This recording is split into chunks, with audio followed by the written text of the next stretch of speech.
பிள்ளை பெற்றுக் கொள்வார்கள், பால் ஊட்டுவார்கள். இப்படியே போனா 4-5 வருஷம் என்னது நோன்பு பிடிக்க முடியாமல் போய்விடுமே, இவர்களுடைய சிச்சுவேஷன் என்ன அப்படி என்று ஒரு கேள்வி இருக்கிறது. இந்த கேள்விக்கான காரணம் 2. ஒன்று, அடுத்த ஷாபானுக்குள்ளே முழு நோன்பையும் பிடித்து விட வேண்டும் என்கின்ற நம்பிக்கை சில இடத்தில் என்ன செய்கிறது இருக்கிறது.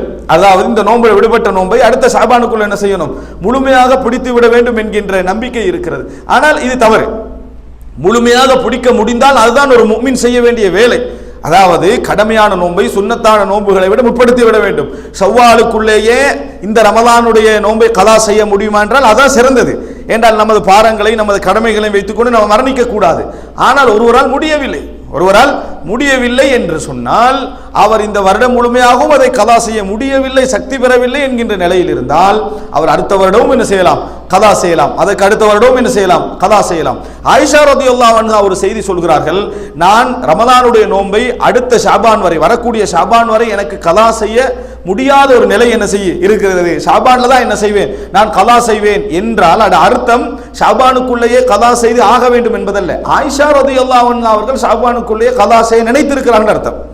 ஆயிஷா ரலியல்லாஹு அன்ஹா அவர்கள் அடுத்த ஷாபானுக்குள்ளேயே கலா செய்ய வேண்டும் என்று நினைத்திருக்கிறார்கள்.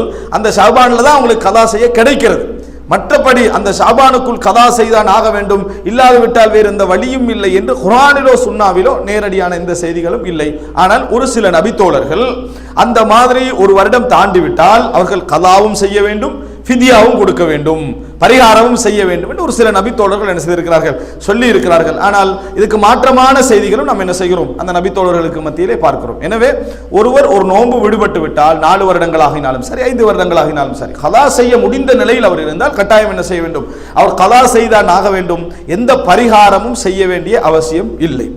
யாருக்கு பரிகாரம் செய்ய முடியாத ஒரு நிலை, அதாவது நோன்பு பிடிக்க முடியாத ஒரு நிலை ஏற்படுகிறது, உதாரணமாக கலா நோன்பு இருந்தது, கலா செய்ய நினைச்சாங்க, ஆனா செய்ய முடியாத சிச்சுவேஷனுக்கு அவங்க என்ன செஞ்சிட்டாங்க, ஆளாகிட்டாங்க, அதுக்கு பின்னால நோன்பே பிடிக்க முடியாத நிலைமை அவங்களுக்கு என்ன செஞ்சுட்டு வந்துட்டு என்று சொன்னால் அப்ப என்ன செய்யலாம், அவர்கள் அதுக்கு பதிலாக ஒரு நோன்புக்கு பதிலாக ஒரு ஏழைக்கு என்ன செய்யலாம், உணவை பரிகாரமாக செய்யலாம் என்பதை நாங்கள் புரிந்து கொள்ள வேண்டும். அடுத்ததாக இந்த கர்ப்பிணி தாய்மார்கள், பாலூட்டும் தாய்மார்கள்லேயே வரக்கூடிய இன்னொரு கேள்வி என்ன அப்படின்னு சொன்னால், சில தாய்மார்களுக்கு பால் ஊட்டினாலே நோன்பு முறிஞ்சிடும் என்ற நம்பிக்கை என்ன செய்து இருக்குது. பாலூட்டினாலே நோன்பு முறிந்துவிடும், பால் ஊட்டுவதால் என்ன செய்யாது, நோன்பு என்பது முறியாது. ஒரு நபித்தோழர் சொல்கிறார், அதாவது உது என்பது எப்போ முறியும் என்றால் உடலிருந்து வெளியே போற நேரத்தில் உது என்ன செய்யும், முறியும்.